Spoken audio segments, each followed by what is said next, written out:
Thank you very much. First things I want to share with you is, first of all, I really want to say thank you for inviting me to be part of this in person. Also, to be part of this community, learning community. It was very exciting. This morning we had this morning sessions that was really inspiring for me as well. I get to see different contributions from people that I usually don't see. So that was very interesting to me as well. So I'm very excited to see what you will say about things, the topics that I will introduce to you. So again, my name is Hye-Jung and I'm an assistant professor at Neoma Business School in France. So in this specific impulse, we're going to talk about what happens after you have this great idea. So we talk a lot about what makes us more creative, when do you feel creative, and etc. Now we're going to talk about some hidden psychological barriers that you may encounter when you try to go from your own idea to creative success. Something else I want to share with you is that I knew in advance that we're going to have a group of designers and design educators. So I will try to explain things and give some examples in the context of design education as well. Something I want to share with you, I thought it makes sense for me to explain a little bit about what I do. So I do research on creativity and innovation, and I also write case studies on creativity, not necessarily on how to be more creative. I think the existing research has taught us a lot about how to be more creative. I'm more interested in how to manage creative talents. I have a group of research that looks at how employees and organizations respond to organizational pressure on them to be more creative. Another professional identity of mine comes from my background. I went to film school and I also used to work at different film festivals, from productions. I'm still working as an independent producer for independent animated short films. So these two different professional identities actually help each other. So as I manage creative talents, I encounter situations where I have questions that becomes a basis for my research and my case studies. And what I learned from my research and case interviews, I try to put them into practice. So given my background, I aspire to be the bridge between creative talents and managers. Basically, we're going to talk about 3 different learning objectives. First, we're going to look at some hidden psychological barriers that we may encounter. Sometimes we're not even aware that these things have impact on us. And we're going to also look at whether men and women experience these challenges, these barriers differently. If so, why? And we're going to do some fun activity as groups. So we're going to spend some time together to come up with strategies to tackle these challenges together. Okay. Something I want to highlight is that sometimes people think that creativity is about coming up with something that is entirely new, but oftentimes it's about combining different seemingly unrelated components to produce something, like combining a phone and a computer to produce something else. Let's go from our own idea to innovation. Let's imagine that we had this amazing idea of combining a cell phone and a computer. Sounds familiar, right? So let's just imagine that we had this idea long, long time ago, right? So we need to go from our idea to innovation. And for us to do this, we need to share this idea with others. I think someone mentioned in the morning session that we're not working alone. We're not working in silos. So we're working together to achieve something creative. So we need to share this idea with the rest of others in the team. We also need to build on this idea. We need to refine it. We need to expand it. We also need to support this idea with different resources to implement it at the end to have innovation. If you think about it, after we have this idea, this innovation happens in social context. These processes are essentially social processes. It involves communication, collaboration, influences among different individuals. I want us to focus on this fact that people often self-censor their own ideas even before they give these ideas a chance to develop. Okay, so this is basically a phenomenon called self-censorship. So this is a conscious and unconscious process. Sometimes we do it knowingly. Other times we do it without knowing that we are actually censoring our own ideas. So what happens is that we are basically not willing to share our ideas to others, or we are kill our raw ideas before we develop it further. And oftentimes we'll just go for safer ideas. So we're not giving our ideas a chance to thrive. That's the point I want to highlight. This is the process I want us to focus on in this impulse. So I want us to think about this question. Have you ever censored your own ideas, and why? You have these notes in front of you, so if you could just maybe write, you don't have to write what idea it was exactly. You just have to explain why did you censor your own idea. If you cannot really think of it recently, go back 10 years ago, 20 years ago, like when you censored your own idea, when you filtered, when you didn't want to share it with others, why was this? I'm gonna give you like 1 minute, and then we will have like discussion, like someone next to you, for another minute.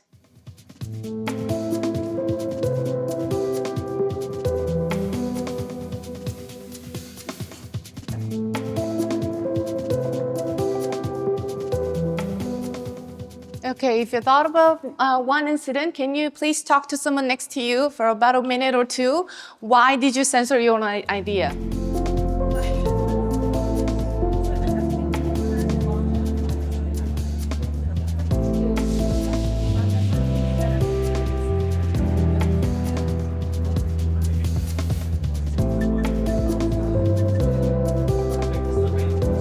Okay, why did you censor your own ideas? Anybody? First, we discussed that it was a really hard question because the three of us had difficulties, maybe we're all communicators, in finding examples. Okay. And then I came up with a really banal sample that I do, as I used to, I'm freely share my ideas, but I only now talk about papers I'm going to write when I've actually written them, and not before. Okay. Yeah. So that's one example. Okay. But I'm not sure it's really, Ingmar just reminded us, well, is this about censorship? No. Is it? No, it's not. Okay, good, good. Anybody else want to Anybody share else? freely? Anything related to this this question? I sometimes I do censor myself a lot. I think like a scissor chopping the tree or the plant. I think I hear voices say I'm much too lazy. This is much too big project. Don't go in front for yourself. So I mean a lot of personal, judgment. This is Okay. like the judgments. Very interesting. Do you think that comes from your personality, or what contributes to this situation, you think? It's the ideas come from my wild personality, and the scissors comes from the part of rationality and part of misunderstanding my education. Okay, interesting. So you have different personality working together, right? Very good, very good. Anyone else? Yes, in the back, please. Yes, we were thinking of authority. Because sometimes in constellation where you have to report to someone, or you have some sort of supervision, or let's say hierarchy, this also leads to censorship sometimes. Very good. So situations that make you not really want to freely express your thoughts. Yes, and it also comes back to the aspect of safe place. Am I able to share this within this kind of setup? Yeah. Very good. Yeah. So we talked about safe place in the morning sessions as well. We will talk more about it later in this in-person as well. I think it makes sense that you find this question very difficult, because this happens sometimes unconsciously as well. So for this, in the interest of time, I will just focus on 3 mechanisms. Of course, there are many different reasons why we will censor our own ideas. We don't want to share our ideas with others. But I think another reason that you find it difficult is that because you are a creative people. If you don't have confidence in creativity, of course, it's not the case for all of us. But in some students, I will say it could be the case. Also, you might think that your ideas are great, but you are afraid that others will give you negative feedback. Then this can also lead you to censor your own ideas. Another thing is that we sometimes want our idea to be perfect from the start. So I'm gonna talk about 3 different topics from psychology and management research, creativity research, of course, to talk about how these things contribute to self-censorship. So creative self-efficacy through self-doubt and avoidance, creativity anxiety through fear-based censorship, and creativity pressure through focusing on perfect idea. So let's talk about creative self-efficacy. Okay, so if I ask you, are you creative? What would you say? Yes. So we have a group of really creative people. I could see that in the morning. Very good. I actually, this is a question that I often ask random people. I just find it fun. Sometimes I get really weird answers. They're like, oh, what, are you gonna test my creativity or what? So like some people actually find this very uncomfortable as well. I think in our students, sometimes we see some students are very, have high confidence in their creativity, others not so much. So this creative self-efficacy is basically your confidence in your creative abilities. So how does lack of creative self-efficacy lead to self-censorship? I think we briefly talked about this in the morning, but creativity is not an innate ability. This is something that you can definitely develop. And researchers have found that when you have confidence in creativity, your creative abilities, this actually also predicts your creativity. So you might be saying that, you might be wondering that, oh, they will have confidence because they are creative. But researchers have found that if you increase confidence in creativity, your creativity also goes up. Researchers argue that creative self-efficacy, your confidence in your creative abilities, serves as strong motivator. So how does it contribute to self-censorship? The situation where we don't want to share our own ideas. So people who are not confident in their ideas, their creativity, they doubt their own ideas, so they are not willing to express it to others.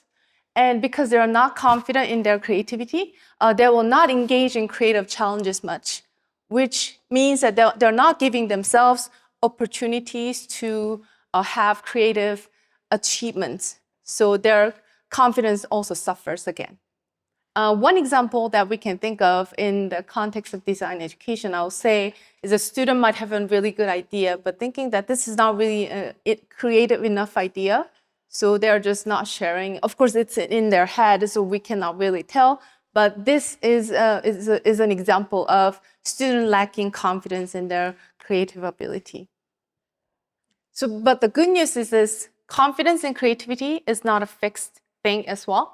There are many different ways that we can boost our students' confidence in their creativity. Something that we can try is to give them small creative wins. So for classes, so this is what my professor in my college days used to do. So he would give us really small creative challenge, task, and then he will celebrate all ideas, including wild ones and also less novel ideas as well. This will boost our students' confidence in their creativity.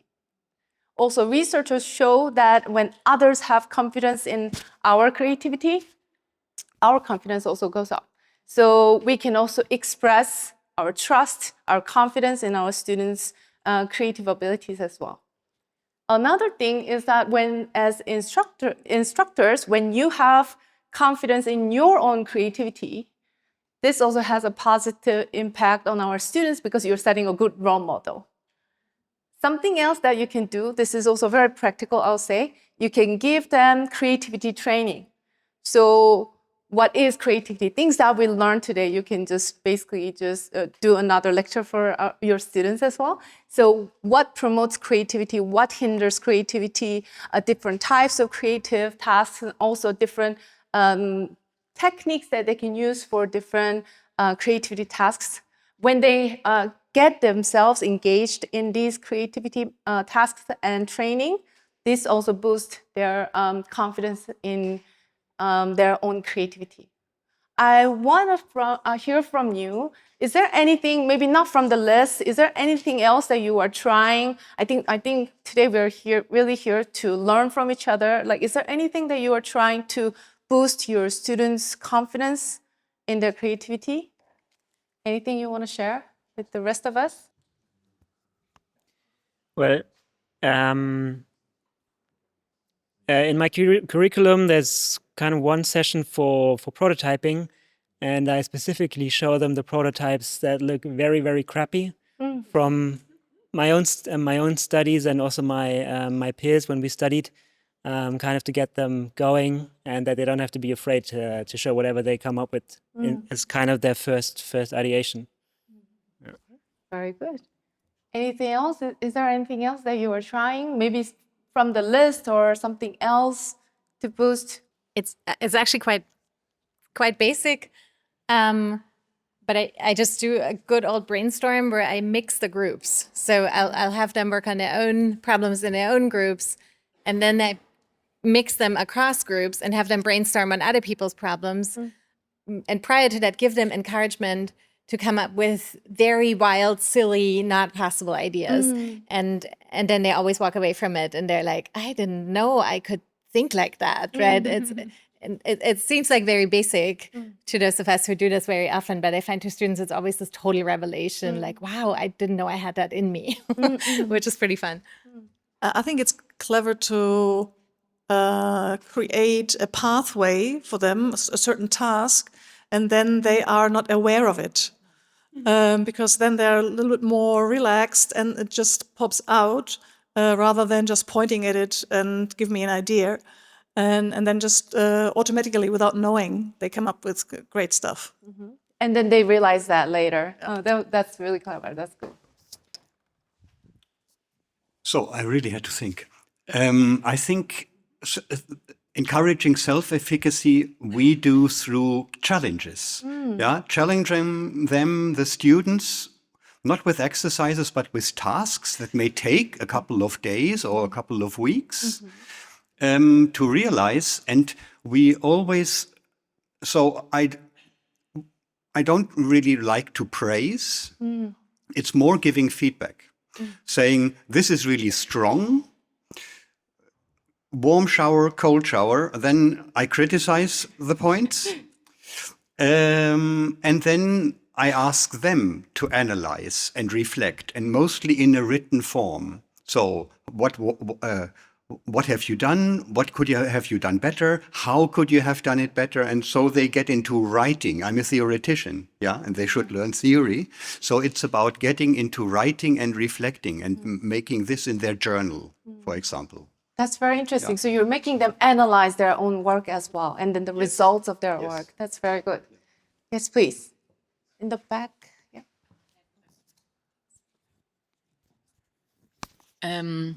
I think I've heard it already in a way what you said, but when it comes to feedback, for example, of some layouts or whatever we do, I ask other students to give the feedback so that afterwards I say maybe what's still missing, but because then it might be easier for the students to receive the feedback not from me as it's a hierarchy in this situation, but if it's on like eye level for them, it's also good, I think, for their creative self-efficacy. Very good. So you're asking them to work on it before you give your validation or your I comments. just add the things that are still missing from my point of view. Okay. So, yeah. Okay. Very good. Yes, please, in the back. Yeah. Thank you. In my class with my students, we are celebrating the little steps and the outcome. So we are celebrating the unknown or unexpected things, or the scrapbooks, or things they produce, even little steps, and this makes us feel very good. Very good. So it's linked to small creative wins, I will say, right? So you're celebrating this, and also research shows that when you are feeling positive, it also boosts your creativity as well. So I think that also really works well. Yes, please. Yeah, sometimes the task is so difficult at the beginning in a project that everybody is having a hard time to find really good ideas. And when I realize that, then sometimes I turn it just upside down, and we develop the ideas that you should definitely not do.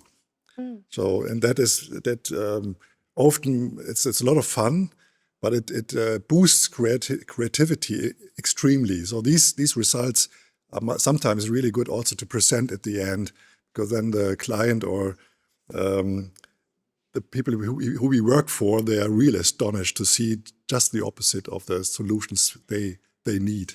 That's very good reframing, I will say. You know, like I also find that very effective. You know, very good. Did I see your hand or? Okay, I think we had a really good discussion about how to boost our students' confidence and creativity, but we will have a table discussion, so we will save it for later. But let's go to the next topic, which is creativity anxiety. But I think we will learn more from Sandy's talk about it in more depth. But I will just briefly talk about it and then how it contributes to self-censorship.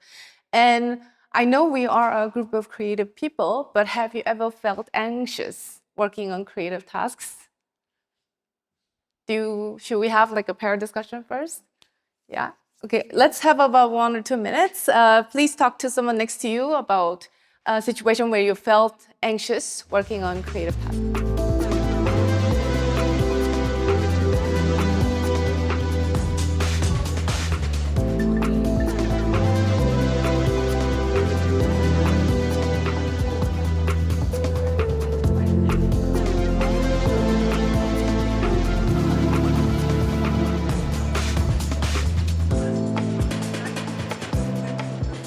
All right, can we talk about it as a collective together? So, thank you. Thank you. Okay, can you please share with us any episodes of your creativity anxiety? Anybody? Have you felt anxious working on creative tasks all the time? All the time. This is part of our job, you know.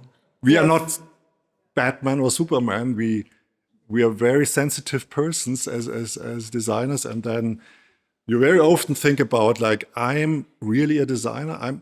Aren't the others much better than I am, you know?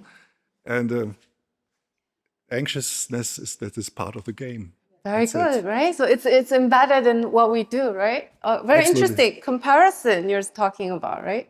Anxiety also comes from comparing yourself with others as well, right?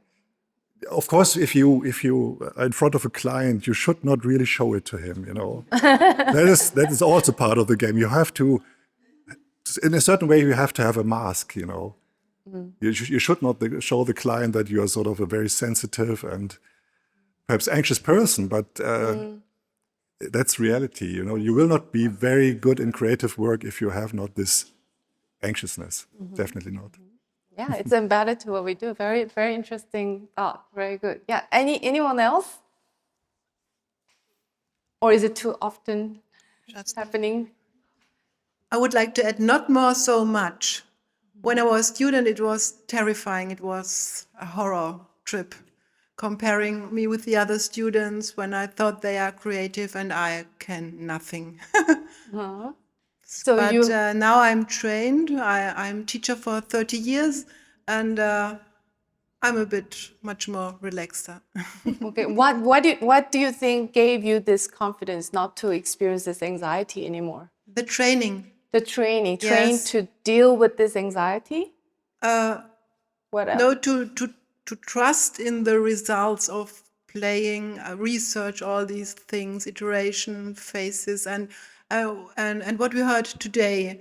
For example, if you have no idea, go for a walk or take your break, and everything is set in the morning, and you experience this.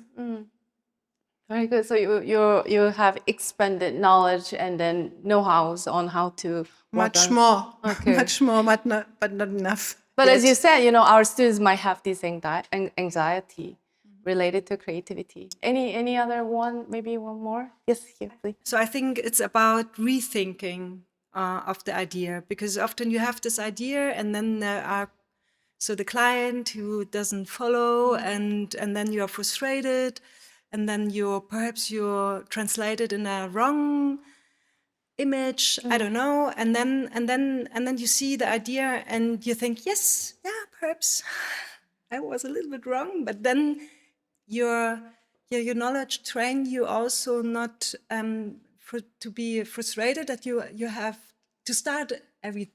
You know, this is the learning process. Very good. So like failure or this kind of fear that we are experiencing are actually part of this learning process. Yeah, and part of what we rethink do. also, to allow to rethink your own ideas, you know? Yeah. Very good. Okay. Very good discussion, I'll say. So this is just to give you like brief definition. It's this fear, this discomfort, this stress that we experience when we are working on creative tasks. Of course, as you know, this is different from general anxiety. This is specific to situation where you have to generate ideas, solve problems creatively, or trying different new methods. And as you can see, confidence and creativity, I think you guys already briefly mentioned this, but if you are confident for various reasons, maybe the results, your past achievements, or your experiences, all those things help you protect you from having this anxiety as well.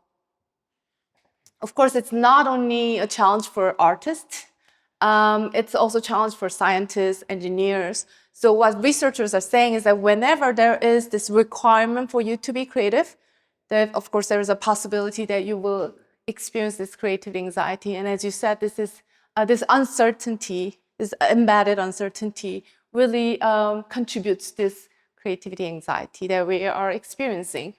And how does it lead to self-censorship? Why does creative anxiety make us not want to share our ideas? So basically, fear-based censorship. So there's this fear of judgment from others, fear of rejection, failure that we all experience. Right? This makes us hesitant to share ideas. And even if our ideas are good, because we have this fear, we might just hold back on our ideas and we just play it safe. Another example in design education, a student might just fear there will be negative feedback. So the student will not share this idea with the classroom, the peers, or the instructor. So how do we reduce then creativity anxiety? I think this is also important for us to think about. And of course, you will have great ideas about this. And so as you said, you know, like we can reframe things. We can reframe failure as learning process. Mistakes are part of what we do, creative processes. We can also promote a growth mindset. So we focus more on processes, not on results. This also helps us to reduce creativity anxiety. We also talked about psychological safety.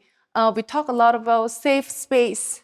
This is very important, I believe, and something that I do for my classrooms from the very start, very first session. I explicitly highlight that there are no stupid questions, no stupid ideas. You are free to share whatever you are feeling, and we're not here to judge each other.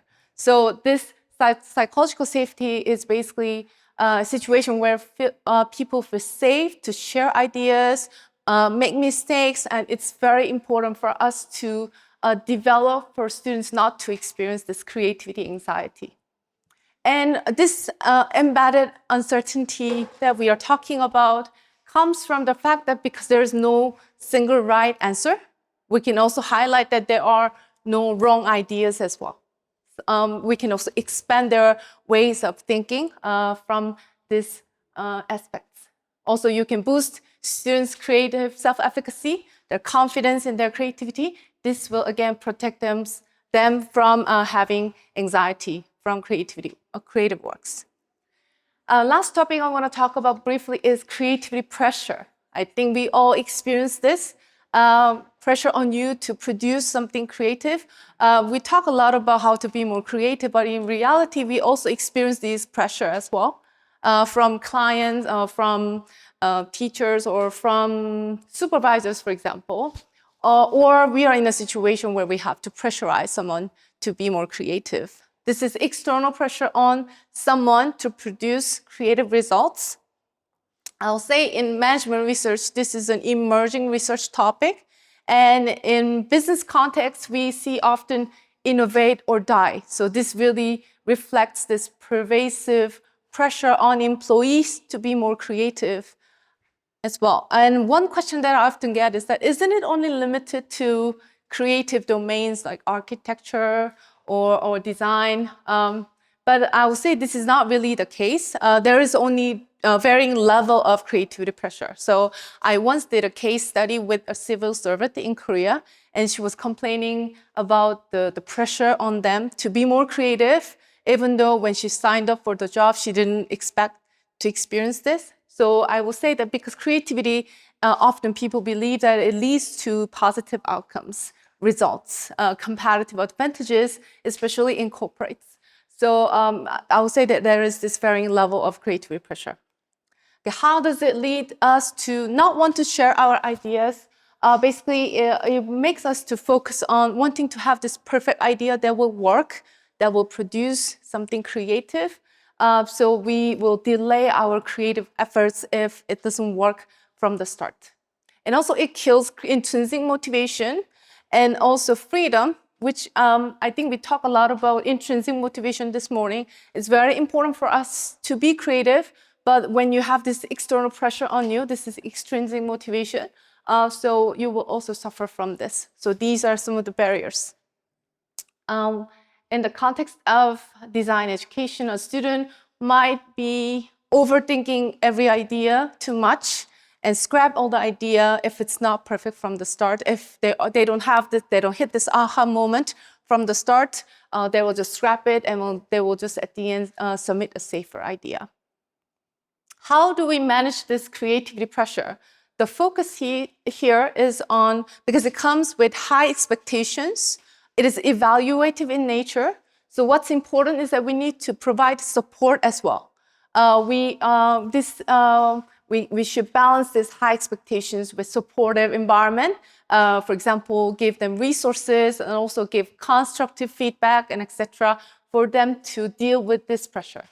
Also, we should go from always be creative to develop your creative process. I think we also talked about reframing our approach as well. This also works really well for managing creativity pressure. Also, here, because it's evaluative in nature, it highlights competition, comparison. Instead, we need to focus on fostering collaboration. Collaboration between students will help us to manage creativity pressure. Is there anything else that you are trying in your classrooms? How to manage creativity pressure for students? Yes, please. Can I have a mic? There is one thing, I introduced it to my classes, and now that I hear you talking, I'm not sure whether it's actually clever, because I'm giving credits to them for being brave. So in the beginning, I tell them 20% of your grade is for bravery. But now I realize I'm putting even more pressure on them. Now on top, they have to be brave. But so far, it works quite well. Okay, interesting.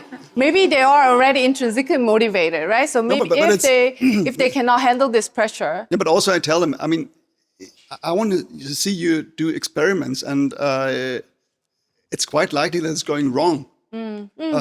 So failure is no problem at all. If you don't fail, you might have not even done any experiment. So be brave. You get credits for it. Then I would say it is not really you're not really pressurizing creativity, though, right? So you are encouraging them to be more brave. Then it's not really pressurizing for them to produce results. I mean, take risks. So, that's what. So no creative pressure there. Thanks. So one element in design education is, or in profession as well, is prototyping. So, and the prototype is never perfect. It's just the first sketch. And when I come in with my cybernetics, I can say, hey, this conference is a prototype. And it started so many years ago, and it gets better and better or different. It develops over time. And this is the same.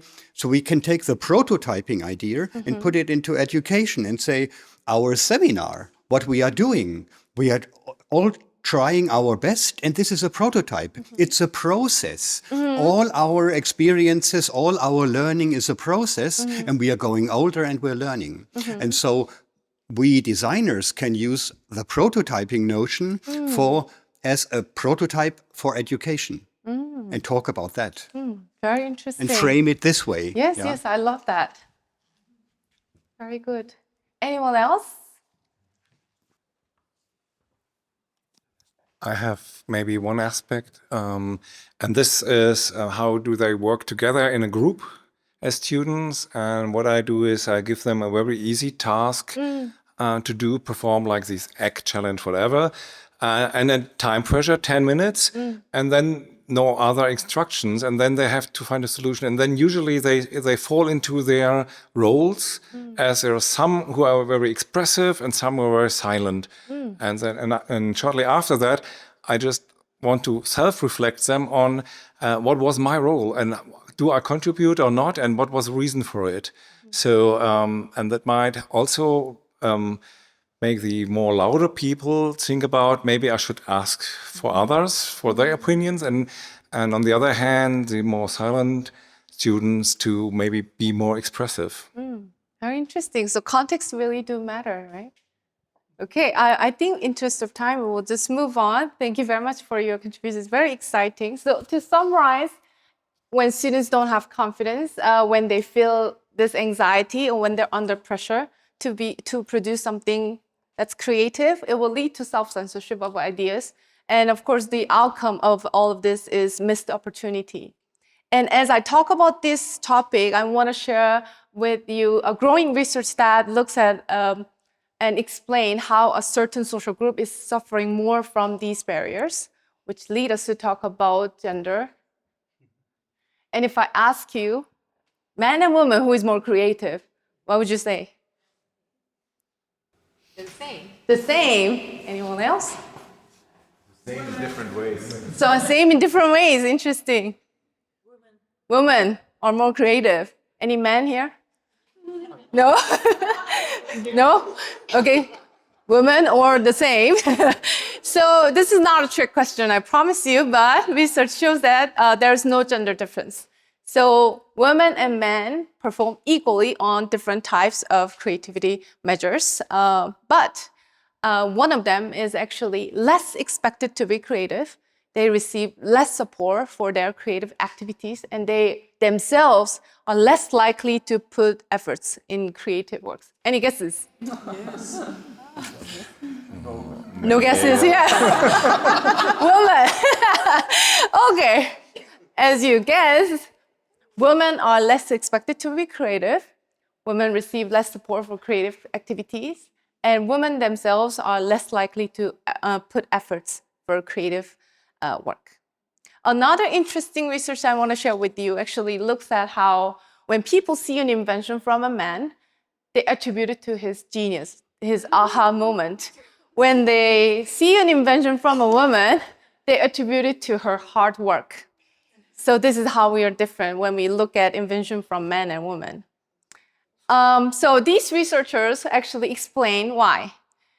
So basically, when you think about characteristics of creativity, it's about challenging the status quo, daring, it's about being adventurous. All these things make us to think that creativity is stereotypically associated with masculine attributes.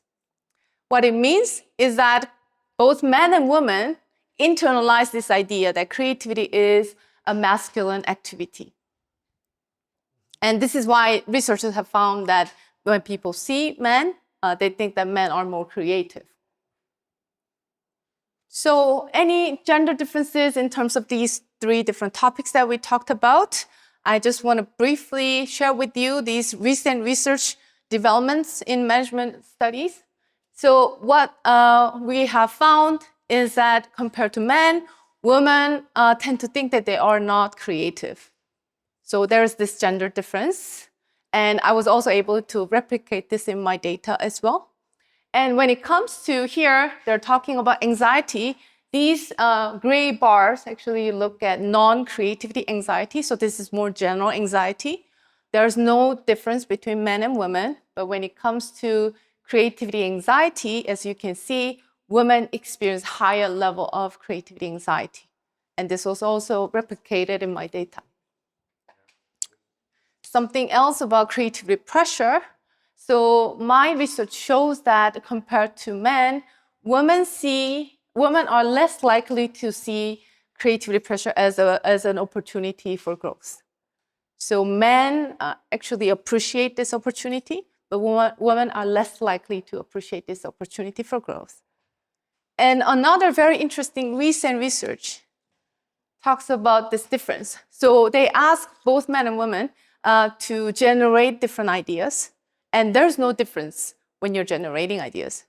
The gender difference emerges when they are selecting ideas. So they found that women tend to select less novel ideas compared to men. So I think this is highly relevant to what we're talking about today, self-censorship. So we are less likely to share or work on ideas that are novel because we have this fear of judgment, fear of failure, and etc. So just to summarize, compared to men, women have less confidence in their own creativity, have more fear for creative work, and more negative impression of creative pressure. So what it means for design educators is female compared to male students, female students might doubt more their creative abilities. Of course, it will be hard for us to know because it's happening in their head. And they may also struggle more with creativity anxiety and creativity pressure. And these things will likely make them not want to participate more in classroom setting. And women students may opt out of creative leadership roles in the future. So to summarize, there are 3 different topics that we talked about that contributes to the phenomenon of self-censorship. And it is possible that women are suffering more from these hidden psychological barriers. So next time we're about to throw our ideas into a trash can, I hope that we can ask ourselves, am I giving it up to... Okay, so I also have this workshop. So we talked about these different mechanisms that lead to self-censorship. So we could boost creative self-efficacy, we could reduce creative anxiety, we can also manage creativity pressure. Something else that I find really effective is you detach yourself from your own ideas. So we will work on an activity with the topic of anonymity. So I think the tables are ready for our activity, right? So this is what we're gonna do. So we're gonna be in a group of 10 people. 8 or 10. So this is what we're gonna do. So we will write, I'm gonna ask you to be storytellers this time.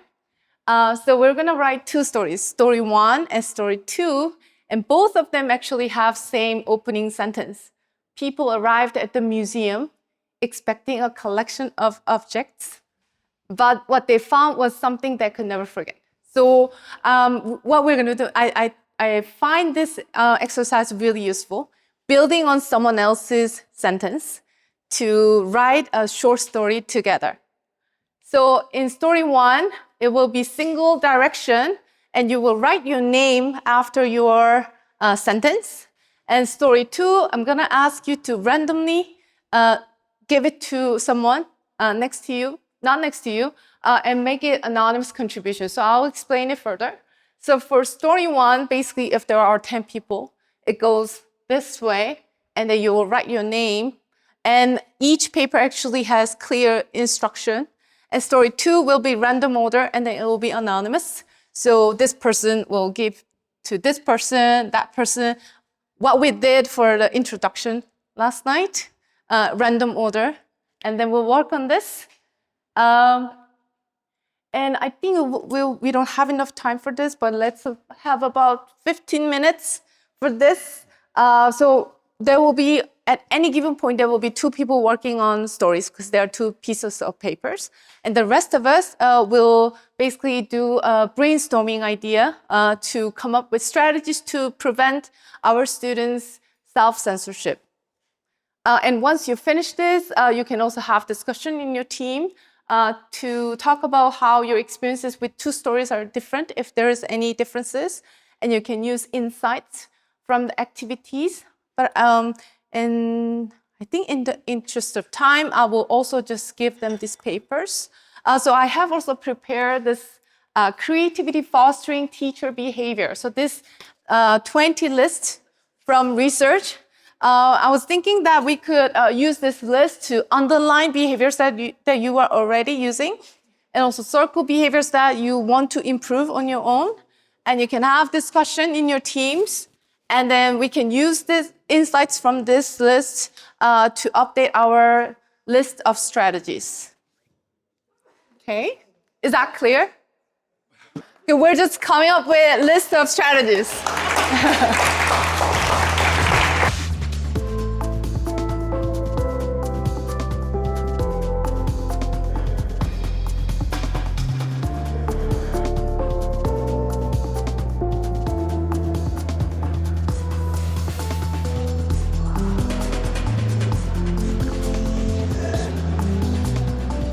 Martin.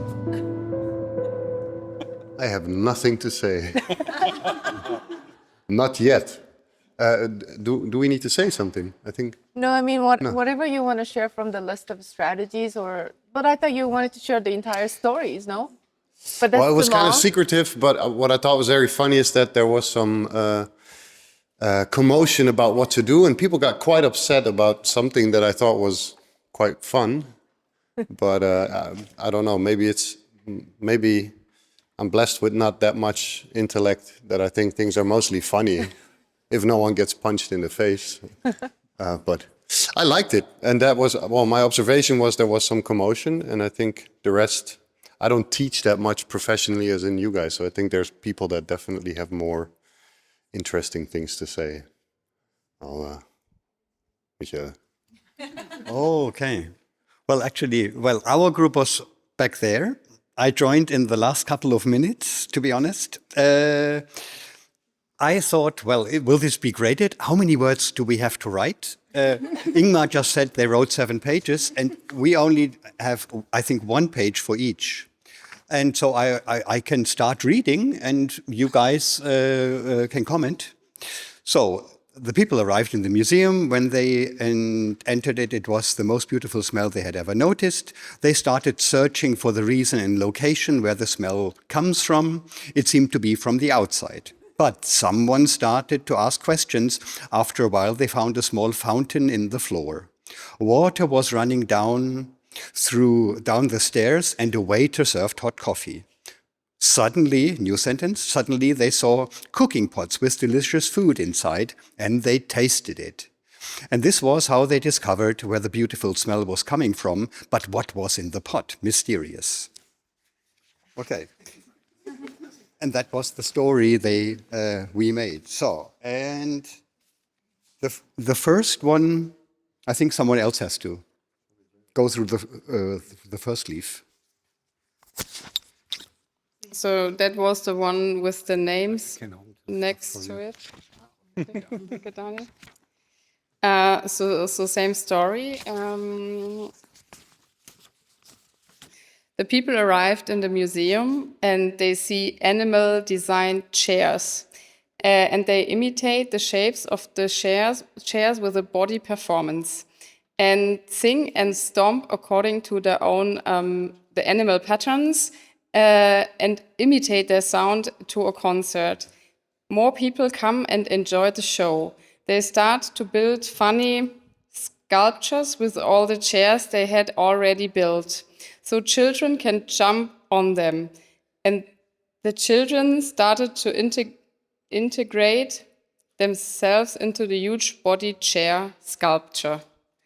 And that was the one with the names next to it. But to be really honest, I think it didn't make any difference for us if it was with the names or without the names. So I don't know what we can just, assume what your initial idea was with that it's easier to write a nonsense story without the names next to it, but obviously we also wrote nonsense with the names next to it.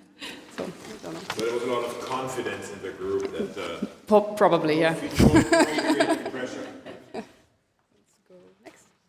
Okay, so we've been discussing while writing, and for reducing anxiety, we first noticed it would be good to have a safe space, to establish a safe space, to sometimes ask students not to present their works themselves, but to ask others to present their work.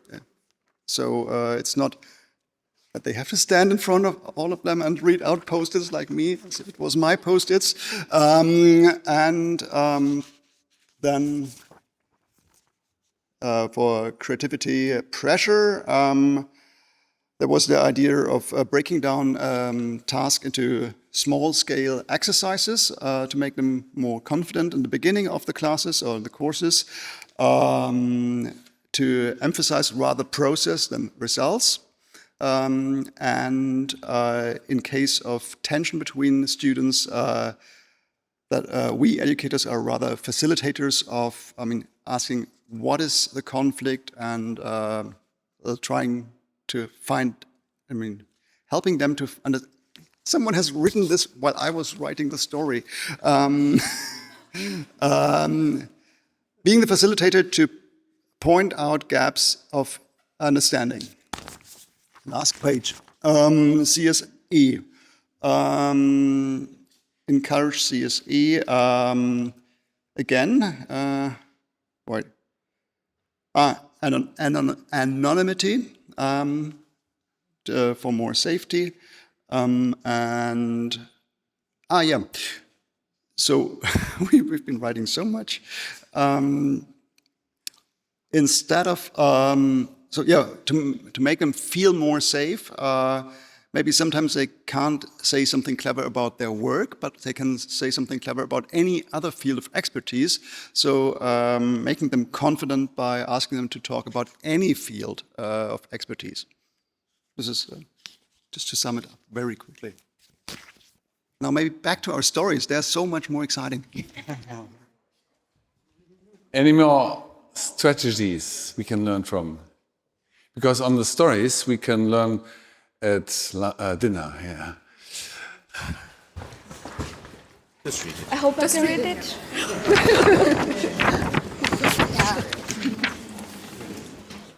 So we develop a very creative story. I hope I can recognize it. So we began with he was eating a sandwich with a blue wheel. A guard come to say that this is not allowed. He asked the garden, sorry, is the blue wheel or sandwich is not allowed? The wheel responds, it's me. And yeah, we need more water to survive wheel, of course. Captain Cook realized that he didn't like whale meat and would like to search for a vegetarian version. Could you please help me with the last sentence? So the well resonated. Basically, I'm also vegetarian because I only eat plankton. So the museum's director decided to ask Philip Stark to design a gigantic bathtub for the well, and Upper sponsored the project. Make sense? Yeah.